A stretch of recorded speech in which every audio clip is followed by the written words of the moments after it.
everyone, to Caleb Watches Movies, the channel where I, Caleb, randomly select from one of the many movies that I own and I watch and review them for you, or I take a couple of your PayPal recommendations and donations, and I review them for you and give you a little shout out, which is what I'm going to be doing today, but a little bit different than I have on this channel, because at the time of this recording, I have been diagnosed and tested positive for the COVID virus disease, whatever the fuck this thing is. I haven't been this sick since February of 2020, and at that time I recorded my Labyrinth review, which I think came out in March, but in February 2020, like, nurses and doctors didn't know what COVID was, so I went in and had tests, and they're like, we don't know, but here's some medicine to kind of help you.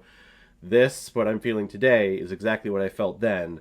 So I think this is the second time I've had COVID. The first time officially that I've had it, I guess. But yeah, I feel terrible. I've had multiple fevers, coughs, aches, earache. I can't hear anything out of my left ear. My voice sounds like this. I haven't really had much sleep or much to eat or drink. I'm trying to drink as much as I can. This is a nice little cup of coffee to try to wake me up for this, but I don't think this is going to be a long review. It's probably going to be one of my shortest ones, even though I'm planning on reviewing 6 different movies here. And they're all focusing on the film series called The Thin Man. Now, this was a PayPal recommendation and donation from one of my longtime subscribers and contributors on this channel, named The Stars. You sent this in a little bit ago, a while ago, and I told you that I would get to it this September, so I am. I have watched all these movies, named The Stars, I promise you. I'm just feeling like crap, and I don't want to fall too far behind on my channel, so what I'm doing here is I'm doing one big review for all 6 of these movies. So when you see the headline on this is going to be movie review, one number through the other number. I don't even know what number it was, but so this one review is going to count for 6 movies, if that makes sense. And I hope that's okay, Name the Stars, and you accept this, but I need sleep. I don't even know if I'm going to make it through this one. We'll see. So today we're talking about the movies called The Thin Man, After the Thin Man, Another Thin Man, Shadow of the Thin Man, The Thin Man Goes Home, and Song of the Thin Man. All released in the span from 1934 to 1947. Basically all throughout World War II, so you had to have your nice little noir detective / kind of comedy films in there somehow. I don't know, whatever. So all of these films are based on Nick and Nora Charles, who are a couple of the best detectives everywhere in the US, I guess, played by William Powell and Myrna Loy. And The Thin Man from 1934 is about this old man that goes missing, and he's this thin white man.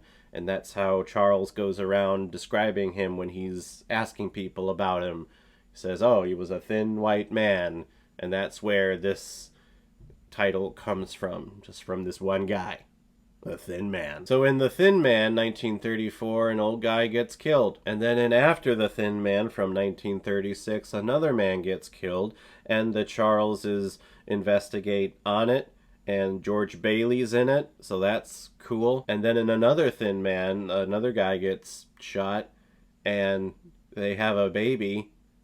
The Charleses do. In Shadow of the Thin Man, another guy dies, and the Charleses try to solve that murder, and there's a lot of shadows that you see, like people walking upstairs and stuff. In The Thin Man Goes Home, he actually goes home to his parents' house, and then a guy knocks on the door, and he gets shot, so they try to solve that murder. And then in this... And then in the Song of the Thin Man, they're on this boat, and this guy gets killed, and they try to solve that murder. Oh my god, these films bled into each other like crazy. It's kind of another reason why I'm combining all of these films together. I was making the thumbnails for all of them, and I'm watching all of them, and I'm just like, all of these feel like it's the same movie. And they're not terrible movies at all, but it's the same formula, and it's the same, surprisingly, it's the same actors playing the same characters who reprise their roles. They're all just kind of bleeding into each other, and I don't know if it was just the COVID brain taking it that way and not differentiating, but trying to separate and then doing reviews for all of them. Like, I'm too tired to do that. I need to put out just one review so I don't fall behind over all of these, and then just rest for the rest of the time. Hopefully you understand. The aspects that I do like about these films is definitely the chemistry between Powell and Loy. They feel like a married couple, they talk to each other like a married couple, they look at each other like a married couple, and I like them together. When they're on screen and they're having their banter back and forth, it's delightful, it's wonderful. And I also love the use of shadows. I know that there's a whole movie called Shadow of the Thin Man.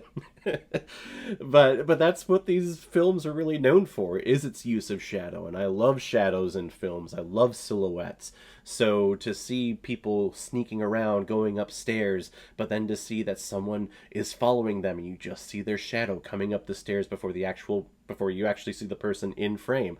I love that stuff. The stories, though, do get very formulaic, and they all end up with the same beats in every single movie. Now, being formulaic is not a terrible thing. There are worse things that you could do, but when you have 6 feature, full-length films that are an hour and a half to 2 hours each, all of a sudden you realize, wow, I know exactly what's happening here. He's going to drink a lot, he's going to get drunk, and he's going to stumble upon a case, and then he's going to be like, oh no, I retired, I'm not going to do that, see, sugar, see, sugar? But then he's going to get a little curious and ask a couple of questions, and he's going to get more intrigued, and then his wife's going to try to come along, and he's going to send her off somewhere, or avoid her somewhere to keep her safe, because, you know, this is the 30s, and she's a woman, and women can't take care of themselves back then, so sugar, see? And then it all builds to a climax where every single character who is in question throughout this movie is in one small little tiny room,